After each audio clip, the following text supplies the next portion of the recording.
کہ اللہ تعالیٰ کا ارادہ بندوں کو عذاب دینے کا نہیں، ثواب دینے کا ہے۔ بندو تم جاؤ، میں نے تمہارے لیے جنت بنائی ہے۔ اور رمضان المبارک میں تو اس کو بہت آسان بنا دیا، اتنا آسان کہ نہ پوچھو۔ چنانچہ حدیث پاک میں آتا ہے کہ جب رمضان مبارک آتا ہے اللہ تعالیٰ فرشتوں کو حکم دیتے ہیں کہ فرشتوں جاؤ اور جو بڑے بڑے سرکش شیاطین ہیں نا ان سب کو جا کر تم قید کر دو، تاکہ میری امت محمدیہ کے روزے داروں کے روزوں کو خراب نہ کر سکے۔ جو سرغنے ہوتے ہیں نا شیطان ان سب کو فرشتے باندھ دیتے ہیں۔ اس کا مطلب ہے کہ اگر رمضان میں بھی ہم نہیں سدھرتے تو پھر ہمارے لیے شتونگڑے ہی کافی ہیں۔ وہ جو چھوٹے چھوٹے پھر رہے ہوتے ہیں نا، کچھ شیطان کی شکل میں کچھ انسانوں کی شکل میں، ہمیں انہوں نہیں۔ وہ کہتے ہیں کہ شیطان کو کسی نے فارغ بیٹھے دیکھا، اس نے پوچھا او بدبخت تو پکا دشمن، تو فارغ کیسا؟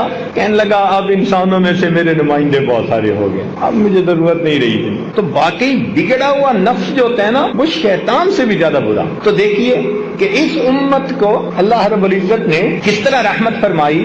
اب ذرا غور کیجئے گا، شیطانوں کو اللہ تعالیٰ نے بدوا دیا۔ یہ تو ایسا ہی ہوا نا کہ اگر لڑائی ہو جائے دو بندوں کی تو پھر جس سے خود محبت ہوتی ہے وہ پھر دوسرے بندے کو پکڑنے کی کوشش کرتا ہے، اس کو پکڑ لو تاکہ یہ میرے اس پیارے کو کچھ تکلیف نہ پہنچا سکے۔ تو اللہ رب العزت نے بھی شیاطین کو تو بندوا دیا، چل بھائی تم تو ایک طرف ہو جاؤ۔ اور پھر امت محمدیہ کے اوپر روزوں کو فرض فرما دیا۔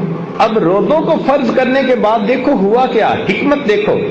حدیث پاک میں آتا ہے کہ روزہ دار بندہ جب روزے کی حالت میں ہوتا ہے تو اس کے لیے بلوں کے اندر چیونٹیاں، ہوا کے اندر پرندے اور سمندر کے پانی کے اندر مچھلیاں بھی مغفرت کی دعائیں کر رہی ہوتی ہیں۔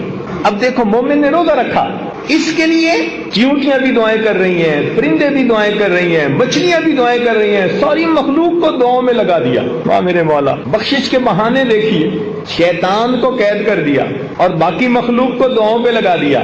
اور اس بندے کو یہ حکم دیا کہ اگر تم کھانے پینے اور بیوی کے میل ملاپ سے دن کے وقت میں طلوع صادق سے لے کے غروب آفتاب تک اگر تم بچو گے، اس کو روزہ کہتے ہیں، تو فرمایا کہ جب افطاری کا وقت ہوگا اس وقت جو بھی دعا مانگو گے ہم تمہاری دعا کو قبول فرما لیں۔ ایک بلینک چیک دے دیا۔ اب آپ یوں سوچیں کہ ایک بندے کو 30 چیک دے دیے جائیں اور اس کو کہا جائے کہ بھائی جو اماؤنٹ لکھو گے تمہارے اکاؤنٹ میں ٹرانسفر ہو جائے گی۔ وہ اگر عقل مند ہوگا تو وہ تو پھر جتنا لکھ سکتا ہے اتنی بڑی اماؤنٹ لکھے گا۔